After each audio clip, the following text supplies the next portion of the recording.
Okay. Well, good morning, Larry, and Hi. welcome.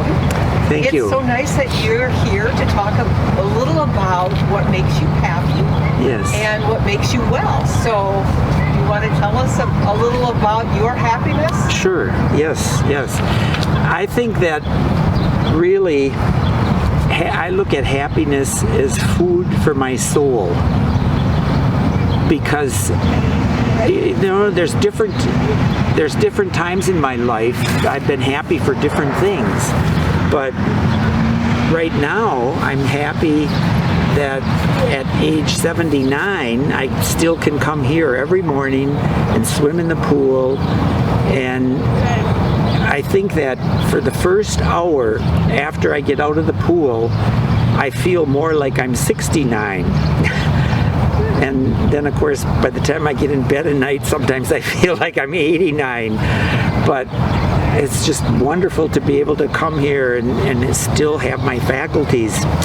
And since I've retired, I've kind of gotten into history a little more than I have in my life. And I've realized that, just rounding off to age 80, I've actually been alive 1/3 of the history of our country, because you can divide that into the Revolution, and then in 80 years was the Civil War, and then in another 80 years was World War II, and here I am yet. That's another 80 years. So since I've been retired, I've read quite a few books on our presidents, and I've just that kind of makes me happy. I don't think I was real happy until I graduated from dental school. I was so happy when I was finally out of school at age 25, and of course I graduated at the time of Vietnam. That was 1968. And I had never been south or east of Chicago yet in my life. And I went in the Army, and I went to Fort Dix in New Jersey. So I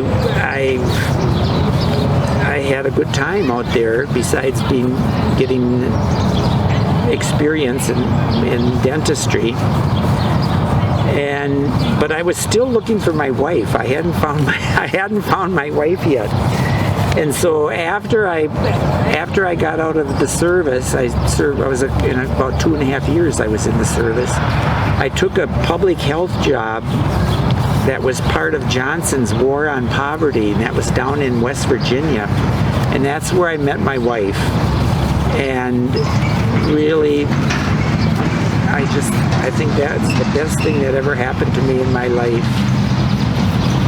The two of us. That's wonderful. So we had, it's 47 years now. My wife grew up in southeastern Kentucky, and so I actually married a coal miner's daughter. So I got to know a lot of a different culture, and going down to Kentucky, for 47 years. We went down there every year, just about. And well, then, as I said, I retired, and one of the other things that really made me happy was that I had always regretted not having continued in band from my high school days. And so when I retired, I joined a band that was for people who hadn't been in band for a long time. The New Horizons Band, it's called. And it's actually a national organization. And I played in that for about 4 years, and then I started to play with 2 community bands in the area, the Kimberly Community Band and the Neenah Community Band, and that kept me busy. I had to practice. I practiced daily.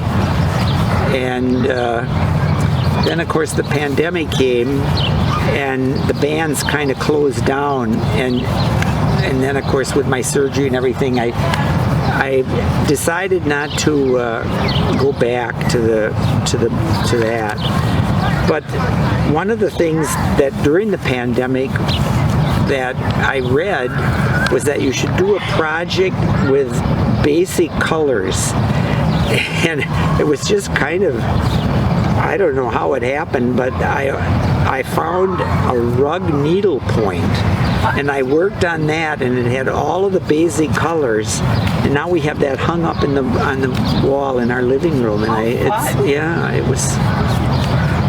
So I think I've been pretty happy. Like I said, I think it feeds my soul. Happiness. Thank you for sharing so many great ideas. Okay. I hope everyone that's listening will subscribe to our channel and maybe try out some of the things and join us for a swim in the morning. Yes.